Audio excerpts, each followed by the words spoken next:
Hello friends, in this session we discuss about principles of vaccination. What is vaccine? Vaccine is a suspension of attenuated or killed microorganism, whether virus, bacteria or rickettsia, administered for prevention, amelioration or treatment of infectious disease. A preparation or containing live or killed organism which is used for prevention or treatment of diseases is known as vaccine.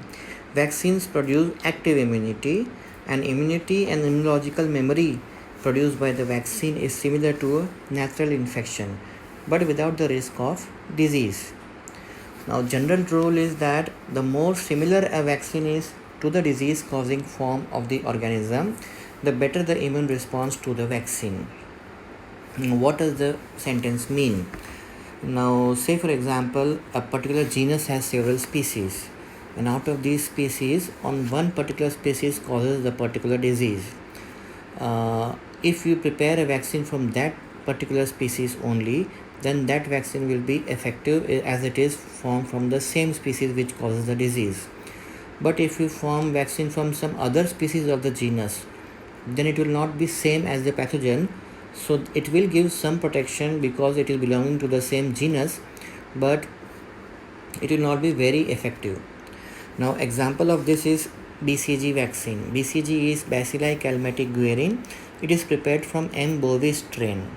M. bovis is belonging to the same group as M. tuberculosis, but it is not exactly the same pathogen as that causes tuberculosis in human beings.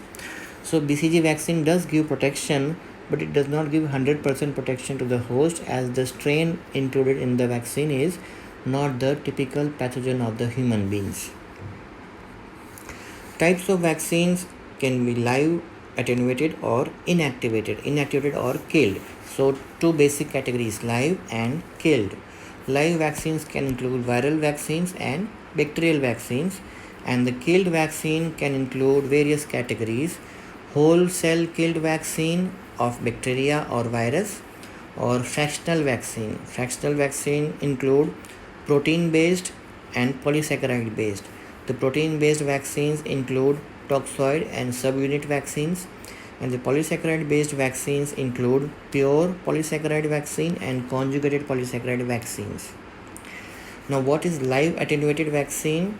Live attenuated vaccine is a vaccine prepared from live organisms which have been attenuated or weakened in such a manner that they lose their disease causing ability, but still their antigenic structure remains preserved.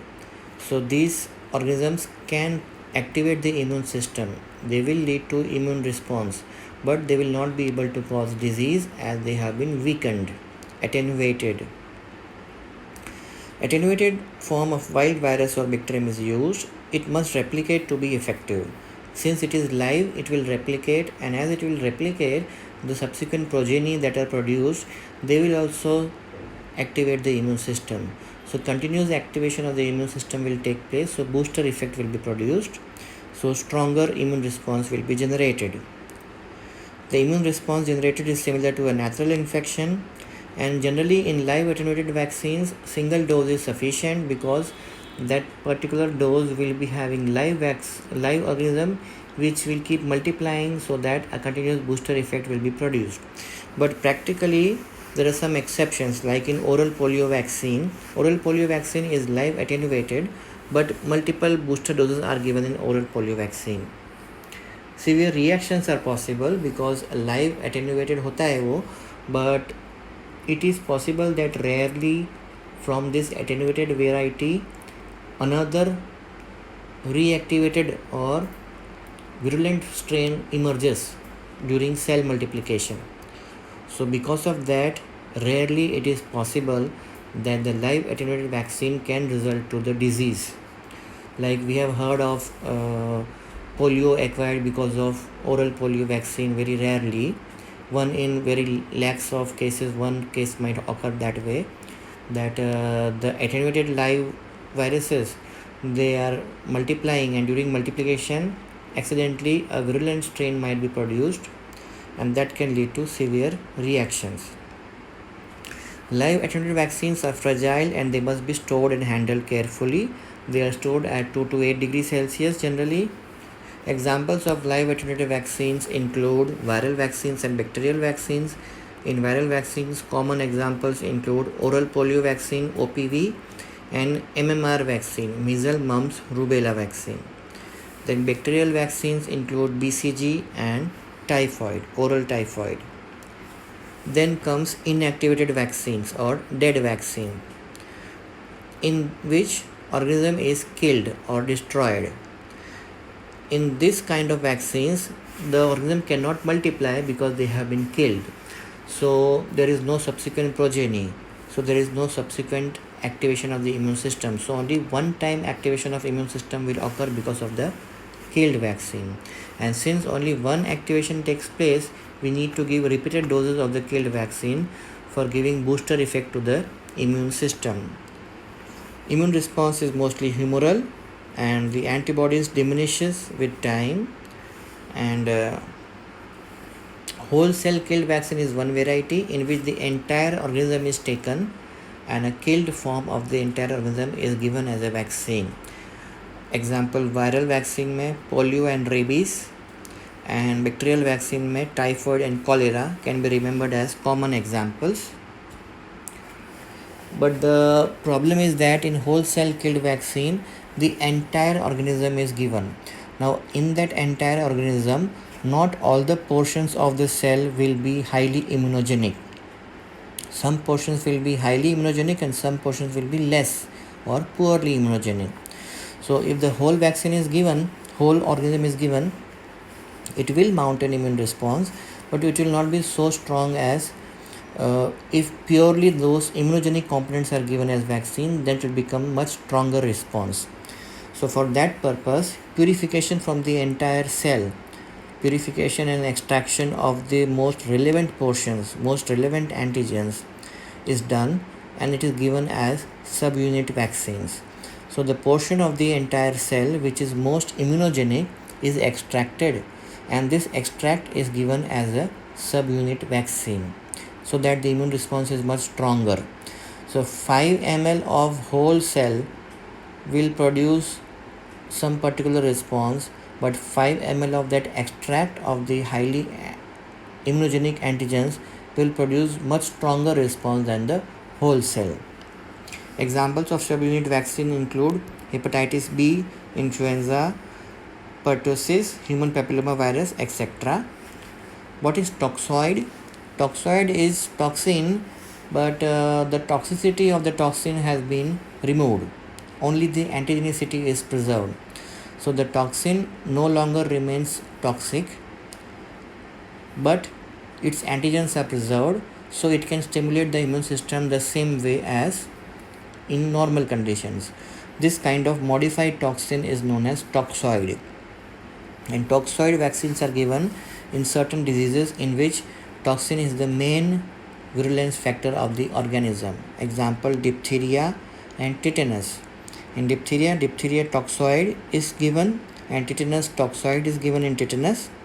They are given as combined therapy also as DPT, diphtheria pertussis tetanus, or DT, and tetanus toxoid is also given in combination therapy.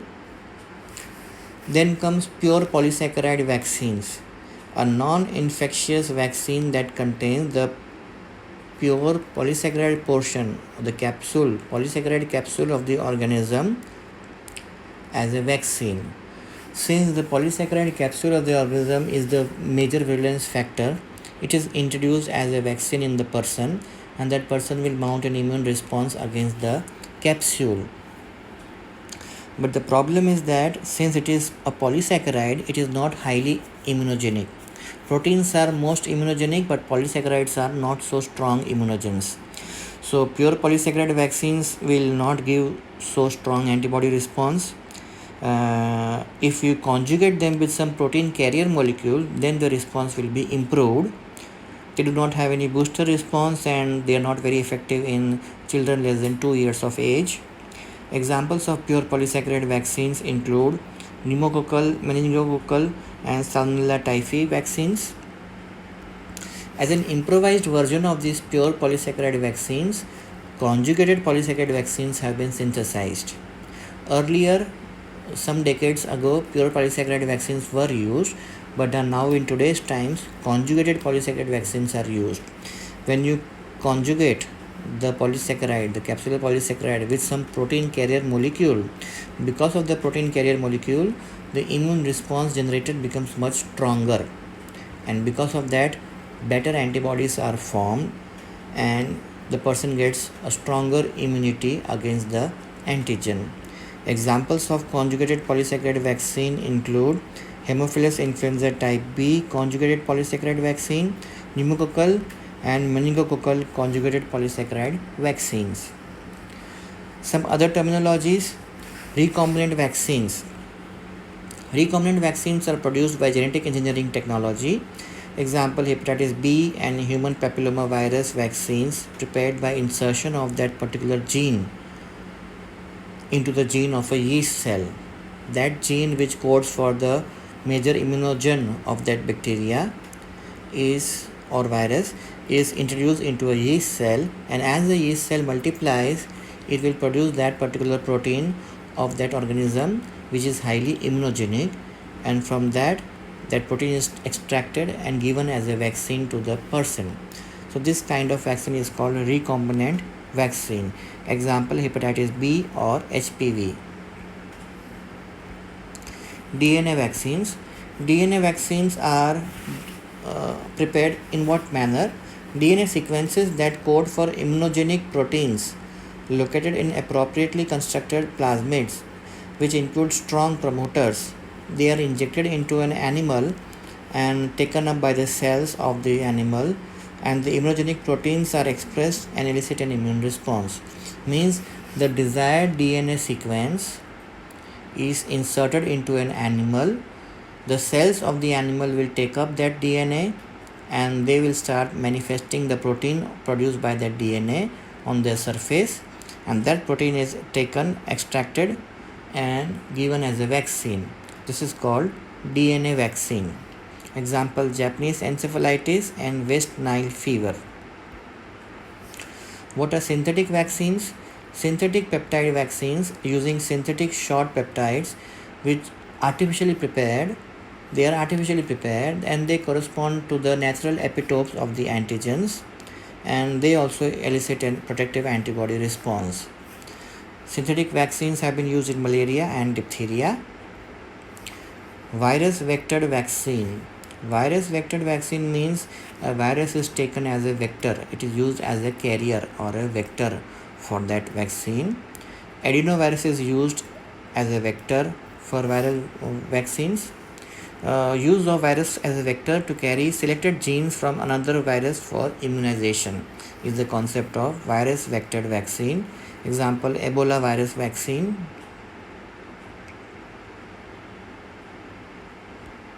Human diploid cell vaccine. An inactivated rabies vaccine made from rabies virus grown on human embryo lung fibroblast cells. Polyvalent vaccine. Polyvalent vaccines are prepared from more than one strain or species of microorganisms. Like if 3 different strains are more commonly pathogenic, then vaccine prepared containing antigens of all the 3 strains will be called a trivalent vaccine. If there are 5 strains, it can form pentavalent vaccine, heptavalent vaccine, etc.